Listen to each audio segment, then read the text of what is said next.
there. Okay, so this video is going to talk a little bit about my scrapbook album organization project. It's a huge project, and I had done a blog post a week or so ago in regards to the mess that I had made, but I thought I'd show you an example of a pile.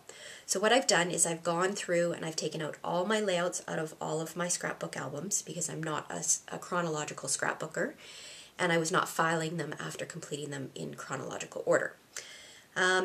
So what I've done is I've gone through and I've separated all the layouts. So I've got all my layouts. So this is an example for 1 year. I'm not sure what year this was. I just grabbed a pile off the bed.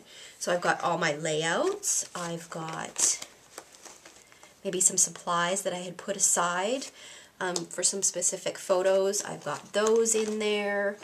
I have got, let's see what else, loose photos. I've got an album from that year. I've got like the kids' sport photos. I've got brochures. I've got brochures from a trip that we took that year. So everything from that year, oh, it looks like it's 2008.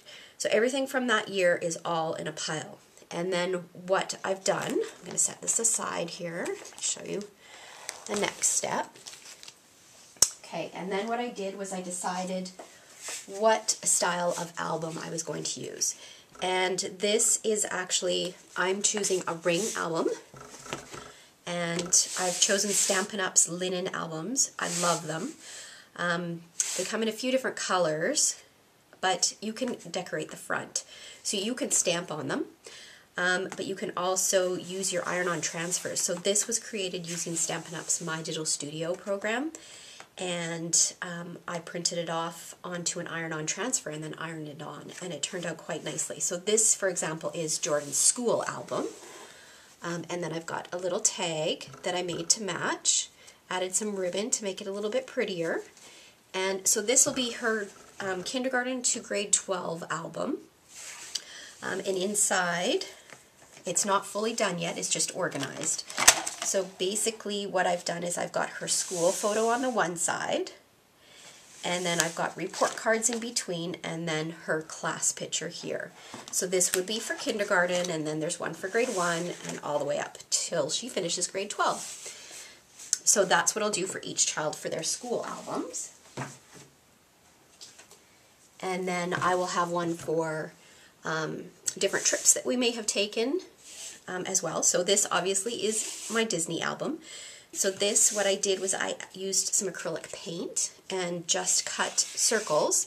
I used the negative space from the circles to create the little Mickey ears. Again, I added some ribbon, created a little tag. And then inside, so this is what I'll do for every year as well.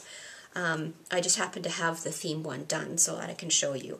I've tucked in any specific products that I've purchased for a particular album or pictures or page. I've tucked in the brochures because I plan on incorporating them somehow. And then I've gone through the pictures and tucked in the pictures that I plan on scrapbooking in chronological order.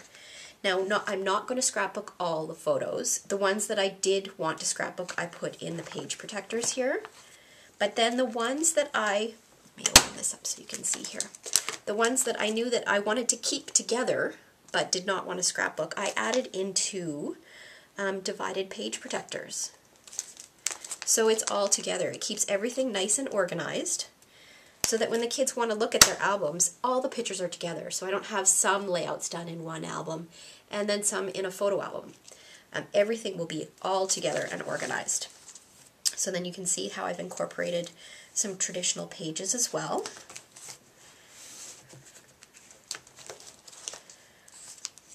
And then just tucked in again, I didn't necessarily want to scrapbook those on a layout. You can see that these particular page protectors, they've got some little spots up here. What I'll do is I'll go back in and just add some little embellishments up there so that I don't have any empty spots.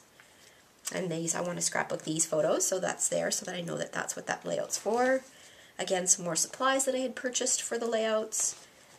So you can see how it comes together nicely. I mean, sure, you end up with a few different sizes of pages. You can see here that these pages are just a little bit smaller than the 12 by 12 pages, but that's fine. I just love how everything is all together. Okay, so that's what I'm doing, and I'm just going to show you one other thing here. So for example, for the years, I will have an album. Hopefully you can see that. I will have an album for each year. Some years may have more than one album, and I've just used some of our hardware, printed off the year, and then added it to the spine of the album so that when it's on the shelf it can be easily recognized. Okay, so I hope that helps you get a little bit more organized in your scrapbook albums, and I encourage you to do this project, or if you are just starting out scrapbooking, keep things well organized. Start an album for each year if you're not a chronological scrapbooker. It will save you a lot of time in the end. Thanks for watching.